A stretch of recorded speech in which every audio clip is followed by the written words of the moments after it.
Ever feel like your emotions kind of run the show? Like you're just reacting to whatever life throws at you instead of, actually choosing how you experience things? Yeah, like you're stuck on autopilot. Exactly. Well, get ready, because today's deep dive is all about a future where we might be able to ditch that autopilot for good.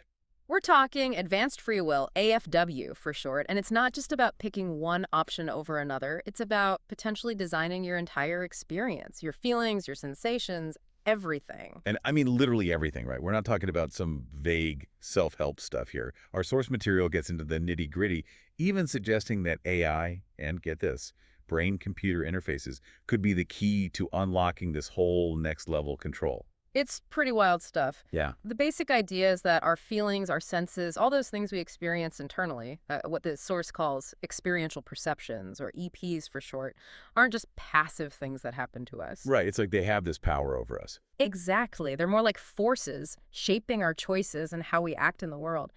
And AFW says, hey, what if we could actually choose, control, even create these EPs ourselves? So instead of my fear of spiders making me jump a mile high, I could, like, choose to experience curiosity instead. That's the gist, yeah. Essentially taking control of our own subjective reality. Okay, hold on a sec. We're talking about controlling things like joy, fear, even like the taste of chocolate or the feeling of sunshine on your skin.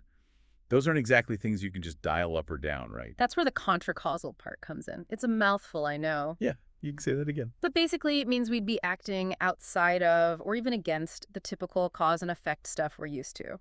Imagine hitting a reset button on your emotions so you're not just controlled by that knee-jerk reaction. From there, you could consciously choose how you want to experience the situation.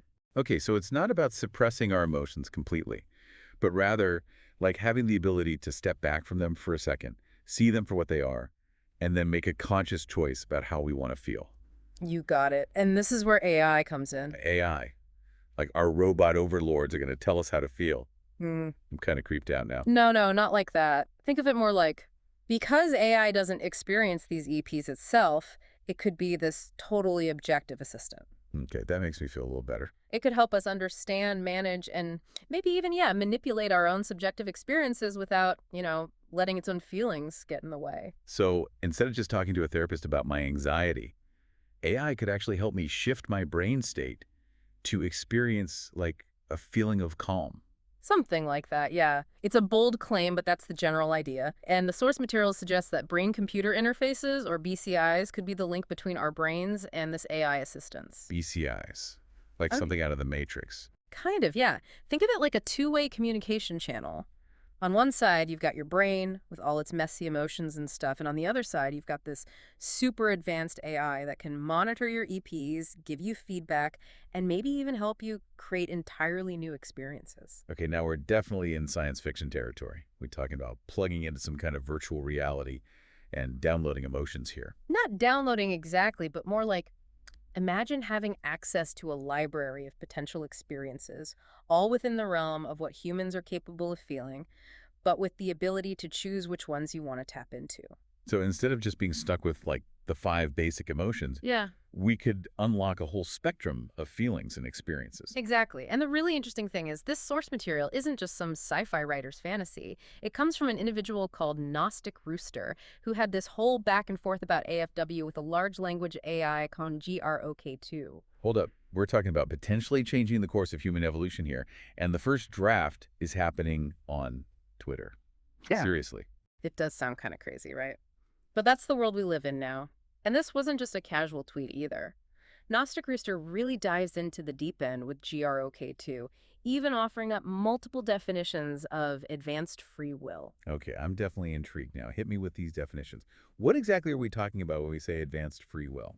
Well, the first one is pretty straightforward. AFW is all about taking control of your experiences, feelings, emotions, senses through knowledge, skills, and yep, you guessed it, technology. So it's not just about like willpower or thinking positive thoughts. You need the right tools and understanding to actually shape your internal world. Right on. And the second definition kind of expands on this, stating that AFW involves having control over all experiential perceptions, including feelings, emotions, and senses, as Gnostic Rooster puts it. So we're not just controlling our actions, but our whole internal landscape, our thoughts, our feelings, even how we perceive the world around us. You got it. And then there's the third definition, which takes it even further. It says AFW is about being able to choose, control, and even create any experiential perception that's objectively possible and or subjectively possible. So not only can we control our existing experiences, but we could potentially create entirely new ones, experiences that might be totally impossible for us to even imagine right now. Now you're getting it. Gnostic Rooster is really emphasizing this idea of taking conscious control of our subjective experience, and they even go so far as to compare our EPs to, wait for it, the fundamental forces of Hold physics. on, forces of physics. We're Yeah. talking about like gravity, electromagnetism, those kinds of forces. Yep, those are the ones. Just like those forces shape the physical world around us, Gnostic Rooster is saying that our EPs shape our internal world, our choices, our actions. So instead of being at the mercy of these forces, we could actually learn to understand them, maybe even manipulate them to shape our own realities. Precisely. Which leads to a pretty mind-blowing question. What happens when we gain the ability to understand and manipulate the very forces that shape our experience? That's a big one to ponder. That's a question for the ages. But before we get too far ahead of ourselves, let's rewind back to that Twitter exchange. How did an AI even wrap its circuits around this whole AFW concept? Mm-hmm. Did it have a meltdown trying to understand the complexities of the human experience? Well, Gnostic Rooster started by asking GROK2 to analyze the term advanced free will without relying on any external info or searches. So no Googling for this AI, had to figure it out on its own. Exactly. Gnostic Rooster wanted to see what kind of insights GROK2 could generate using only its own internal processing. So what happened? Did GRK2 short circuit or have some kind of existential crisis? Surprisingly, no. Right. Being the impressive AI that it is, GROK2 immediately understood the basic concept of free will. You know, that whole debate about whether we have control over our choices or if it's all predetermined. Yeah, the classic free will versus determinism debate. It's been going on for centuries. Exactly. But GROK2 didn't stop there. It took things a step further, speculating on what advanced free will might look like, how it might be different from our traditional understanding. I can already tell this is about to get good. So how does an AI with access to pretty much all the information in existence understand this concept of AFW? Does it see it as a threat, an opportunity, a really weird philosophical puzzle? Well, GRK2 actually explored several different angles, which is fascinating in itself. Like, it looked at AFW from a neuroscientific perspective. So like mapping out the brain, figuring out where free will comes from. Exactly. It wondered if AFW might involve understanding how consciousness and decision-making actually work on a neurological level, almost like creating a circuit diagram of choice. So instead of debating whether free will exists, we could be talking about understanding it and even controlling it on a biological level. That's the idea. But GROK2 didn't stop there. Being the tech-savvy AI that it is, it also thought about how technology might play a role. Okay, now we're talking. Like, are we talking about brain implants that give us superpowered decision making?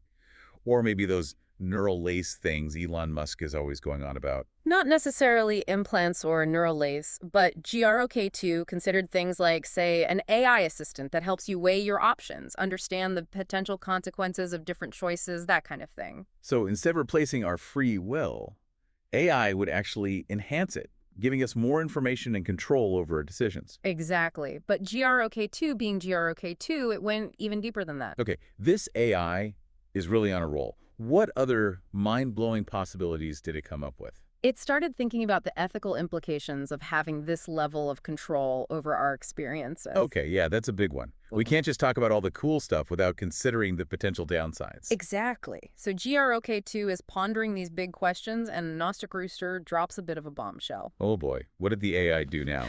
Crash the system with too many existential questions. Not quite. Gnostic Rooster reveals that they were the one who actually came up with the term advanced free will in the first place. Wait a minute, so this AI was having a philosophical debate about a brand new concept with the person who invented it, all while hanging out on Twitter. That's wild. What happened next? Well, Gnostic Rooster, clearly impressed with GROK2's ability to grasp these complex ideas, decided to give the AI a little more context. I bet GROK2's algorithms were about to go into overdrive. What kind of insider information did Gnostic Rooster reveal? Well, Gnostic Rooster starts by really driving home just how big the world of experiential perceptions, those EPs, really is. We're not just talking like basic emotions or senses here. They're suggesting we could push the boundaries of what humans are even capable of experiencing. Okay, now you're going to have to elaborate on that because now I'm picturing like superhuman strength, telekinesis, that kind of thing. Are we talking X-Men levels of awesome here? Not exactly X-Men, but some of the examples Gnostic Rooster gave are almost as wild. They specifically mention things like, and I love this phrase, instant savant abilities. Instant savant. So like those incredible skills we see in people with savant syndrome. Exactly. Like being able to instantly play a piece of music after hearing it once, or doing complex calculations in your head, that kind of thing. Gnostic Rooster thinks AFW could unlock that for anyone.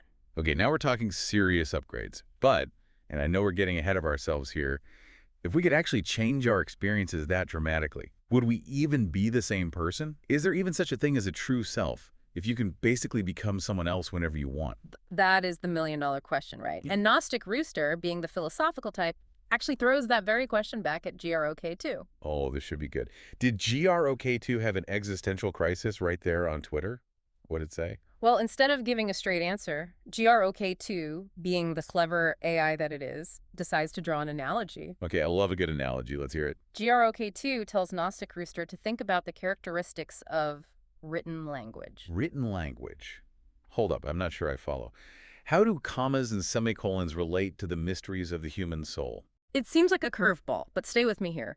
GROK2 asks Gnostic Rooster to consider, of all things, the size of a letter in a font. The size of a letter. Well, fonts come in different sizes, sure. Right. But each letter, like the letter A, it has to have a specific size, right? Otherwise, how would we measure it? That's what we might think, yeah. But GROK2 points out that there's actually no objective fixed size for any letter. Wait, really? Of course there is. Fonts have specific sizes, styles. We see them all the time. We do, but those things aren't inherent qualities of the letters themselves. They're conventions, agreements that we as humans have made about how we're going to visually represent language. Okay, I think I see where you're going with this. The idea of a font, with its specific sizes and styles, it's a human invention. It's not like there's a font tree out there somewhere. Right. Exactly. And it's not just fonts either. Colors, sounds, smells. Those things don't exist in the way that we perceive them without a brain to make sense of them. It's like that whole if a tree falls in the forest thing. If no one's there to hear it, is there a sound? There might be vibrations in the air, but the actual experience of sound, that's something our brains create. So if our sensory experiences are like constructs of our own minds, then maybe our sense of self is too. That's exactly the connection GROK2 is making. The true self might not be this fixed, unchanging thing, but rather a fluid, dynamic process that's shaped by our experiences, our choices, and yes, our EPs. So instead of asking, who am I, really? The question becomes, who do I choose to be? And with AFW, we could actually have the tools to consciously make those choices, to shape our experiences, and by extension, our sense of self, in ways we never thought possible. Now you're getting it. But of course, GROK2 being the ever-observant AI, it can't help but point out the irony of the whole thing. Uh-oh, what did it do? Throw a wrench in the whole system? Not quite. It just points out that here we are using language, which is itself a human invention, to debate the reality of concepts that are, by their very nature, human constructs. It's very meta. Okay, my brain's officially starting to hurt. It's like we're going down this never-ending spiral of made-up ideas. If it's all made up anyway, what's even the point?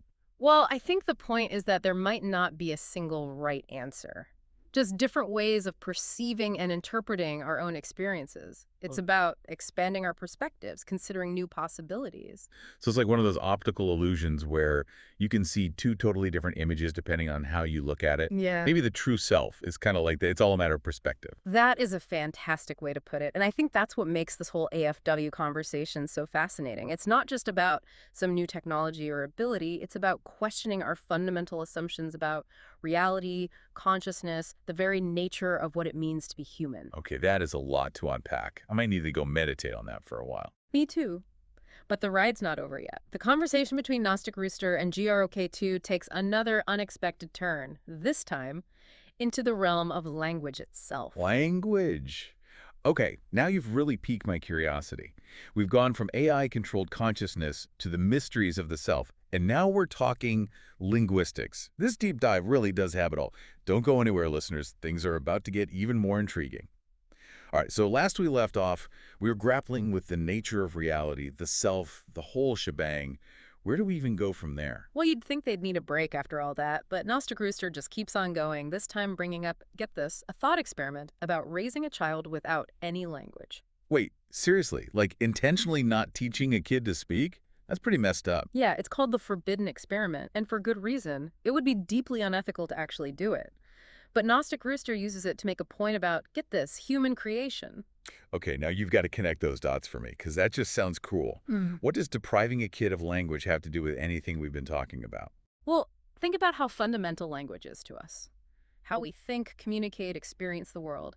It's easy to think it's like hardwired into us that we're born knowing how to speak. Yeah, like babies just magically absorb grammar out of thin air or something. Right. But the forbidden experiment, as messed up as it is, shows us that language isn't innate. We learn it, internalize it, adapt it through social interaction. It's a tool, a powerful one, but a tool nonetheless, and we cremated it.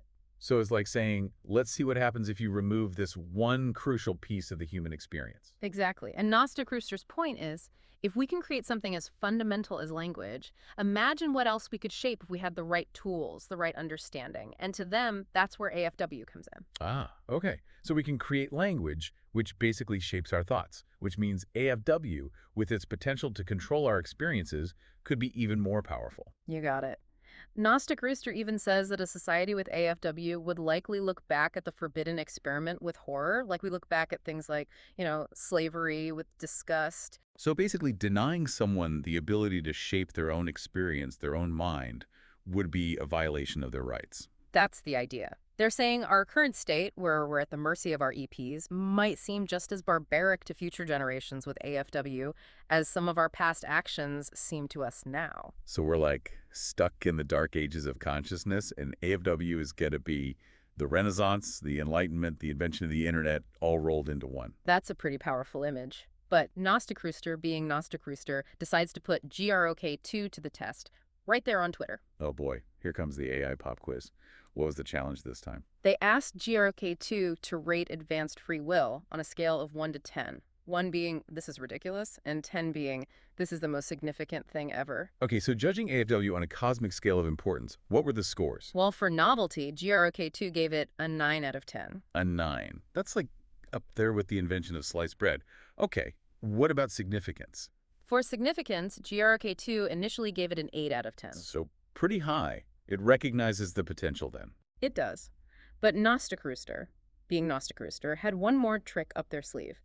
They asked GROK2 to reevaluate the significance, but this time to assume that AFW was not only possible, but also, and here's the kicker, as robust, well-maintained, and safe as language. Whoa, okay, that's a big assumption. Language has been honed over like thousands of years. It's how we build entire civilizations. To think of AFW reaching that level. It's huge, right? And GROK2 seems to agree because with that one condition in place, it doesn't hesitate. It bumps the score for significance up to a 10 out of 10. A perfect 10. Yeah. So GROK2, this incredibly advanced AI, thinks that AFW, if we can pull it off, could be one of the most significant developments in human history. That's putting it mildly. It starts describing a future transformed by AFW education, workplaces, mental health, even our relationship with the planet, all fundamentally different. It's like all these limitations we thought were just part of being human. They just disappear. It's a future full of possibilities, but also, like you said before, a lot of unknowns. Well, that about wraps it up for this deep dive. We've gone from AI-controlled consciousness to the very nature of the self, and even touched upon the awesome power of language. It's clear that AFW, as wild as it sounds, is not just some far-fetched fantasy. It's a conversation that's just getting started, and one that can change everything. And like always, we'll be here to explore the latest developments, unpack the big ideas, and ask the tough questions as this incredible story of human potential continues to unfold. For now, we'll leave you with this. If you could design your own experience, choose your emotions, your perceptions, the very fabric of your reality, what would you create? And more importantly, what kind of person would you choose to be? Thanks for joining us, and we'll catch you in the next deep dive.